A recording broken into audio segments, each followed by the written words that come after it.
Good morning. It's 9:09 a.m. Welcome to the vlog.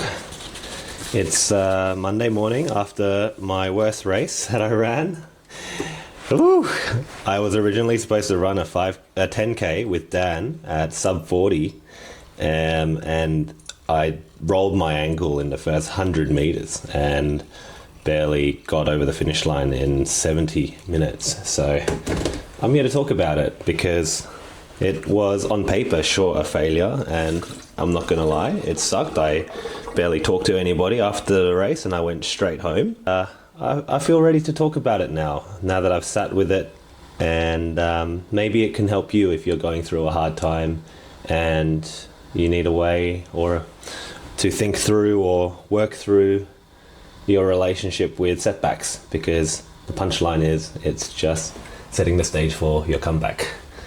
So let me make this coffee and we can talk about it. What was I doing? Hold on, I can't multitask. Oh, I don't know. Every time I hit 240 exactly, I know it's going to be a good day. Ha ha ha ha.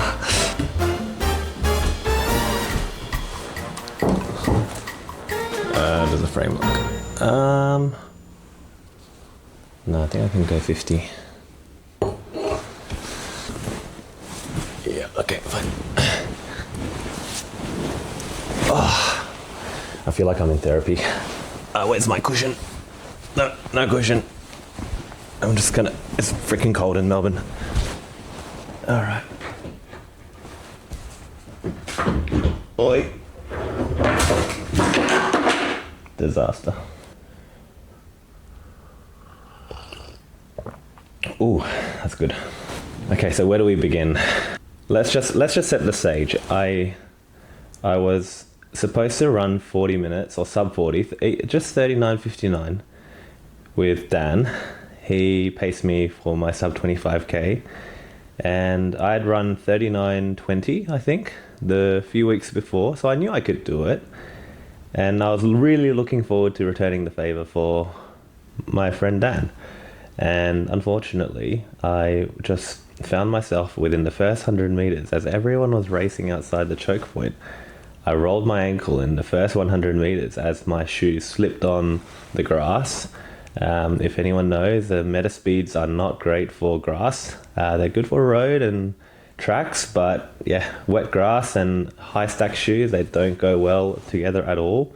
I rolled my ankle, and as I was just trying to hold on for dear life, my heart rate was like 170, 180 plus for not even a great pace, as I was just trying to see what I could salvage. After about 5Ks, I thought, no, this is not it. And I was ready to just walk back into the stadium and just call it quits. But something in me just said I can't quit. Even if I have to walk or crawl, I should at least finish, you know. So I did at least finish, and I was thankfully able to hobble my way around and finish within 70 minutes, or just get through, walk, jog. And as you can imagine, for someone who knows someone who can run in nearly half that time, to be faced with that reality that, wow, that really sucked. It hurt a lot. I'm not gonna lie. Like, I was just thinking, I've got Run Melbourne coming up in less than a week. I've just rolled my ankle. This is where my body's at. I was just so broken at that moment, going, wow, why is this happening? What's going on? And I really felt like a failure. I genuinely felt like a failure. I thought, what's going on? Why is my body doing this? In fact, Dan had actually sent me a message. I should have read it, but this is what Dan sent me afterwards. Hey mate, I was just trying to give you a ring to see how you're going. Just wanted to check in because obviously you're a bit bummed out about today. I hope you're doing all right, mate. I know it wasn't what you wanted, and it probably feels a bit shit, but I'm glad you still turned up with me today. Really appreciated all the support and everything that you've done for me so far. You're an absolute legend. Give yourself some time, be kind to yourself, and I'll see you on Wednesday. Rest up, make sure you're taking care of yourself, and yeah, bro, run Melbourne will be a breeze. We'll have a great time. There's a nice group of us doing it, and we'll just go out, give our best, and have some fun with it. But yeah, be kind to yourself, get some rest, and yeah, I'll see you soon. Dan, thanks bro, if you're watching this. Yeah, I was definitely bummed out, and I wasn't even really replying to messages yesterday. That's how bummed out I was, and I appreciate you, man. Let's go crazy at Run Melbourne, and hopefully I recover in time. Dan's a physio, by the way, so I should probably call him for those reasons too. I don't think the point of this video is going to be about the race or a race recap, because the summary of the race is I set a goal and I didn't get it. And not only did I not get the goal, I got such almost a result that was just even far outside my imagination that really made me feel like a failure. And it was a brutal not reality check, but just so disappointing, especially when you have high hopes and excitement, and just coming to terms with that really hurt. But I think the thing that really helped me get through it, and now I'm perfectly fine about it, was mainly 3 things. Number 1, I think I had to learn not to attach my identity to my time. Yeah, this is a theory and practice, right? We always hear these things, but now we actually have to apply it. I took the time to separate the time from my self-worth or my identity. And so once I was able to disaggregate and say, look, that time is not who I am, that result is not who I am, and that was step 1. But then, you can't just do this positive self-talk, right? Like, you need to link it back with like what do you truly believe in. As I continued to sit through that, I said, well, if that's not who I am, then what do I tie my feelings and identity to? And for me, it's actually the person I am is the person who shows up. As Dan said in his message, I will show up no matter what. Up until this event, I put in all the work. That's what I decided to attach my identity to. The fact that I'm a person who shows up and I did the work. So in summary, I'm not the time, I'm the person who does the work, I'm the person who shows up. And then that was grounded in reality, so it didn't feel like bullshit, positive self-affirmation talk. It was a truth. If I can look back on my Strava, and I've been consistently putting in the 60, 70 kilometer weeks, and I've actually got the times that I've wanted in the past. So that's probably the biggest thing that helped me to just feel less shit about failure, by removing that outcome detaching that outcome from my identity. And then the second portion that really just helped me get through it is that I think the best stories usually have some conflict or a plot. If we watch any movie and it's just a character just gets everything they want all the time, then it's a pretty boring movie. And I think whenever something bad happens to us, the thing that I always look back on is these stories, these struggles are the ones that help me connect with other people. For example, I recently got divorced, and I used to carry a lot of guilt and shame around that. But then once I was able to process that through therapy and through friends and actually find my community, and suddenly the conversations I have with other people who've gone through the same, it's a totally different thing. We seem to carry failure and want to hide it so bad, but what I've learned is that when you're able to recognize it as your power, what will help you connect with other people, when you put it in the light, it has no more power over you. That's why it feels so heavy, because we're so desperate to try and hide it. But as soon as I bring it out into the light, I just feel so much better.